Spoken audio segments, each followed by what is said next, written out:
खुलुमबाय बे समाव बडलेण्ड इंखं टेलिभिजन स्टुडिअ आं जदि बसुमतारी। खुलुमबाय आंनि हा ब्रह्म। दिनैनि गाहाय रादाबाव दं।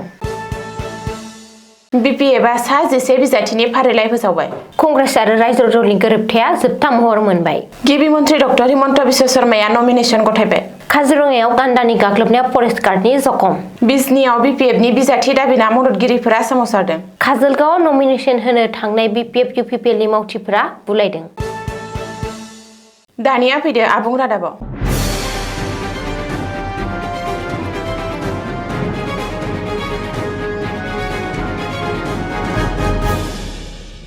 बडलेण्ड पिपल फ्रन्ट सुंद'यै BPF दोलोआबो जानो गोनां आसाम बिधानसभा बिसायख'थिनि थाखाय बिजाथिनि फारिलाइ फोसावबाय।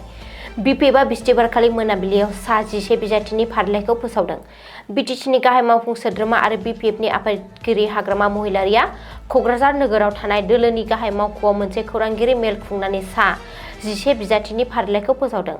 हाग्रामा महिलारिनि बे खौरांगिरि मेलाव बावैसो BPF दोलोआव हाबफैनाय खाम्फा बरगयारी आरो प्रबिन बर'आ लोगोआव दंफायोमोन। BPF दोलोनिफ्राय फोसावजानाय बिजाथिफोरा फारियै 1 नं गसाइगाव बियाबाव सपाराम बसुमतारी, 2 नं दतमा ST बियाबाव रबिराम नार्जारी, 3 नं क'क्राझार ST बियाबाव सेउली महिलारी, 4 नं बावखुंग्रि बियाबाव रुपम रय, 5 नं पर्बतजरा बियाबाव डक्टर रेजुल करिम, 19 नं सिडली चिरां ST बियाबाव पानिराम ब्रह्म, 41 नं मानास बियाबाव धनेश्वर बसुमतारी, 42 नं बाक्सा ST बियाबाव मनेश्वर ब्रह्म, 45 नं फेरगाव बियाबाव महेश्वर बर', 46 नं उदालगुरि ST बियाबाव रिहन दैमारी आरो 46 नं मासबाद बियाबाव सरन बर'खौ BPF दोलोनिफ्राय बिजाथि महरै फोसावबाय। बिजाथिफ्रा ओनसोलनि सुबुंफोरनि आरो रायजो राजाफोरनि लुबैनाय हास्थायनायफोरखौ सुफुंनो हागोन आरो गावनि बियाबाव जौगानायनि थाखाय खामानि मावगोन होननानै हाग्रामा महिलारिया खौरांगिरि मेलाव BPF दोलोनि बिजाथिफोरनि फारिलाइ फोसावनानै बुङो। लोगोसे सायख'जानाय गासैबो बिजाथिफोरखौ फैबाय थानाय बिधानसभा बिसायख'थियाव देरहाहोनो दिसपुराव दैथायहरनो थाखाय दोलोनि मावथि आरो मददगिरिफोरखौ हाग्रामा महिलारिया खावलायो। मख'नो गोनांदि बे खेबाव BPF दोलोनिफ्राय टिकेट मोनासै सिटिं MLA दुर्गेदास बर' आरो क'क्राझार बियाबनि 5थि खेबनि MLA आरो बारग' मन्थ्रि प्रमिला रानी ब्रह्मआ। हाग्रामा महिलारिनि बिसि सेउली महिलारिया राजखान्थियाव आगान होनायनि उनावनो टिकेट दानजायो प्रमिला रानी ब्रह्मआ। बेखौबो मख'नो नांगोनदि BTCनि बेन्दोंआव थानाय मोन 15 बियाबफोरनि गेजेराव 4 बियाबखौ BJPनो हगारनानै मोन 11 बियाबाव बादायनो सिगांनो BPFआ। बबेखानि देग्लायनि आसाम बिधानसभा बिसायख'थियाव BTCनि बाहेरायाव बिजाथि होनाय नङा BPFआ। गोबांथार बेले-बेजेनि उनाव कंग्रेस आरो रायजो दलनि गोरोबथाया जोबथा महर मोनबाय। रायजो दलनो मोन 11 मासि हगारनानै होबाय कंग्रेसआ। बिस्थिबारखालि आसाम प्रदेश कंग्रेस कमिटिनि आफादगिरि गौरव गगৈ आरो रायजो दलनि आफादगिरि अखिल गगैजों सावरायनानै फैबाय थानाय बिधानसभा बिसायख'थिनि थाखाय गोरोबथा खालामो। बेनि उनाव हरनि समाव जरहाटआव थानाय गौरव गगैनि न'आव अखिल गगैजों लोगोसे जुथाइ खौरांगिरि मेल खुंनानै कंग्रेस आरो रायजो दलनि गेजेराव गोरोबथा खालामनाया जोबथा महर मोननायखौ फोसावो।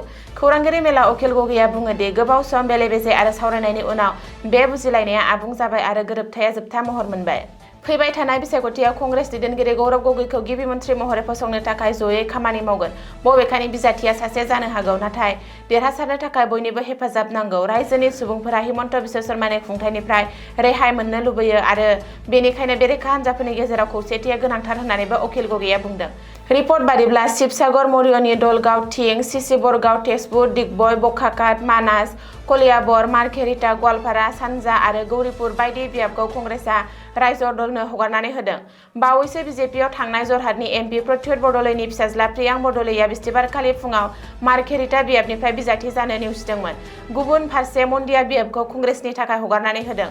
बेनि अनगायैबो माखासे बियाबाव जथायै बादायगोन कंग्रेस आरो रायजो दलआ। गिबि मन्थ्रि डक्टर हिमन्त बिश्व शर्माया दिनै गावनि बिसि फिसाजों लोगोसे रोजा रोजा मददगिरिफोरखौ लोगोआव लानानै जालुकबारि बियाबनि थाखाय नमिनेसन गथायबाय। 5थि खेबनि थाखाय जालुकबारि बियाबाव नमिनेसन गथायदों हिमन्त बिश्व शर्माया। मख'नो गोनांदि गिबि मन्थ्रिया दिनै बिसि फिसा आरो रोजा रोजा मददगिरिफोरजों लोगोसे अखा बोथोरखौ नेवसिनानैब्लाबो खानापारानिफ्राय कामरुप मेट्र' जिल्ला बेंगिरि मावख'सिम गेदेर रेलि खालामो आरो 2026 मायथाइनि आसाम बिधानसभा बिसायख'थिनि थाखाय जालुकबारि बियाबाव नमिनेसन होयो। बे हाबाफारियाव गिबि मन्थ्रिया NDAनि गासै बिजाथिफोरखौ मदद खालामनो थाखाय खावलायो। डक्टर हिमन्त बिश्व शर्मानि नमिनेसन गथायनाय हाबाफारियाव गुवाहाटी MP बिजुली कलिता मेथियाबो बाहागो लायो। गिबि मन्थ्रि डक्टर हिमन्त बिश्व शर्माया मिथिहोनाय बायदिब्ला बिथाङा सानफ्रोमबो मोन 5 बिसायख'थिनि फोसावदिंनाय मेल आरो रेलियाव बाहागो लागोन। काजिरङा नेशनेल पार्कआव गान्दानि गाग्लोबनाय जाथाय। बे जाथायाव हाग्रा बिफाननि सासे मावफारिया गोब्राब जोखोम जायो। काजिरङा हायुङारि हाग्रामानि आगरतली रेन्जआव जादों बे जाथाया। सुलुङाव फोरमायथिनाय बादिब्ला काजिरङानि आगरतली रेन्जआव दिनै मासे गान्दाया हरखाब गाग्लोबनायाव सासे फरेस्ट गार्डआ जोखोम जायो। आगरतली रेन्जनि बेन्दोंआव थानाय आरिकाटि हाग्रा केम्पनि साखाथियाव फरेस्ट गार्ड जवानफोरा आथिंजों थाबायनानै पेट्रलिं खालामनाय समावनो मासे गान्दाया हरखाब गाग्लोबो। बे जाथायाव दिपेन बरा मुंनि सासे फरेस्ट गार्डआ जोखोम जायो। बबेखानि आथिंजों थाबायनानै पेट्रलिं खालामनाय हान्जानि गुबुन माखासे जवानफोरा खाफाल गोनांब्लाबो दिपेन बराया गोब्राबै जोखोम जायो। बे जाथायनि उनाव लोगो लोगो दिपेन बराखौ गोख्रै फाहामथाय होनो थाखाय बकाखातनि साहिद कमला मिरि सिभिल हस्पिटालाव लांनाय जायो। रिपर्ट बादिब्ला गान्दानि गाग्लोबनायाव गोब्राब जोखोम जानाय दिपेन बराखौ जौसिन फाहामथाय होनायनि थाखाय उननि समाव मेडिकेलनि बिबानगिरिफोरा जरहाट मेडिकेल कलेज आरो हस्पिटालाव दैथायहरनाय जायो। चिरां जिल्लानि बिजनियाव बिपिएफ मावथि आरो मददगिरिफोरनि गोख्रों सोमावसारनाय। 29 बिजनि बिधान सभा बियाबाव बिपिएफनि बिजाथि नागिरनानै सोमावसारदों दोलोनि मावथि आरो मददगिरिफ्रा। मख'नो गोनांदि बिपिएफआ बिजनि बिधान सभा बियाबखौ मित्र दल बिजेपिनो हगारनानै होदों। बिजेपिनिफ्राय अरुप कुमार देखि बिजनिनि बिजाथि फोसावनायनि उनावनो बिजनि जिल्ला बिपिएफनि दैदेनगिरि आरो मावथिफ्रा खुद्रिखांनाय सोमजिदों आरो बिजनियाव बिपिएफ दोलोनि निजा बिजाथि दाबि खालामनानै दिनै गोख्रों सोमावसारनाय आरो अख्रां गोमसारनाय हौसिख्रावनायखौ नुनो मोन्दों। नोजोर होनो गोनांदि बिजनियाव बिपिएफ दोलोनि मावथि आरो मददगिरिफ्रा बिजनि जिल्ला बिपिएफनि मावख'आव थेर बेथेर खालामनायनि सावगारि आरो भिडिअ फुटेज ससियेल मिडियाआव गोसारदों। मख'नो गोनांदि थांनाय बिटिसि बिसायख'थियाव बिजनि महकुमानि मोनब्रै बियाबाव बिपिएफ दोलोआनो देरहादोंमोन, मोनसेल' बियाबाव नैथि मासियाव थांदोंमोन। बिजनियाव बिपिएफनि बिथाया बेबायदि गोख्रों थासेयावबो बिजनि बिधान सभा बियाबखौ बिजेपिनो हगारनानै होनायखौ गनायनानै लानो हायाखै बिजनिनि बिपिएफ दोलोनि दैदेनगिरि मावथि आरो मददगिरिफोरा। मिथिनो हानाय बायदिब्ला बिजनि जिल्ला लाइमोन बिपिएफनि लेङाइ आफादगिरि दिनेश्वर बर'खौ बिजनियाव उदां बिजाथि महरै फसंनो थांखि लादों। बबेखानि फैगौ 23 मार्च खालि उदां बिजाथि महरै नमिनेसन गथायगोन आरो थाबैनो बिपिएफ दोलोखौ नागारहोगोन होननानै फोसावदों दिनेश्वर बर'आ। गुबुन फारसे बिजनियाव बिजेपिनिफ्राय टिकेट दानजानाय सिटिं एमएलए अजय कुमार राय आरो इउपिपिएल दोलोनि दैदेनगिरि बिटिसिनि बारगाव इएम आरो आथिखालाव एमसिएलए धनन्जय बसुमतारियाबो उदां बिजाथि महरै बिसायख'थियाव बादायनो थिरांथा जादों होननानै खौरां मोन्दों।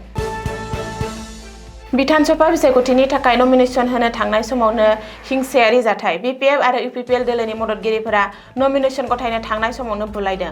पुलिसनि सिगाङावनो जादों बे जाथाया। बिजाथिनि नमिनेसन होनो थांनायाव रंजा बाजानि गेजेरावनो मोननै दोलोनि मददगिरिफ्रा पुलिसनि सिगाङावनो बुलायदों। बे जाथाया जादों चिरां जिल्लानि काजलगावआव। मख'नो गोनांदि दिनै 19 नं चिरां सिडली बियाबनि बिपिएफ दोलोनि बिजाथि पानिराम ब्रह्मआ काजलगावनि चिरां जिल्ला बेंगिरि मावख'आव नमिनेसन बिलाइ गथायो। गुबुन फारसे इउपिपिएल दोलोनि 19 नं चिरां सिडली बियाबनि बिजाथि रनजित बसुमतारि आरो 20 नं बिजनि बियाबनि बिजाथि कमल सिं नार्जारियाबो काजलगावआव नमिनेसन गथायो। बेनि गेजेरावनो मोननै दोलोनि मददगिरिफोरनि गेजेराव दान्थे बिदान्थे आरो नांलायनाया जायो। उननि समाव पुलिस आरो रैखाथि बिफाना थासारिखौ कन्ट्रल खालामो होननानै सुलुङाव फोरमायदों। दिनैनि रादाबा एसेनोसै। गोजोन्थों। गोजोन्थों।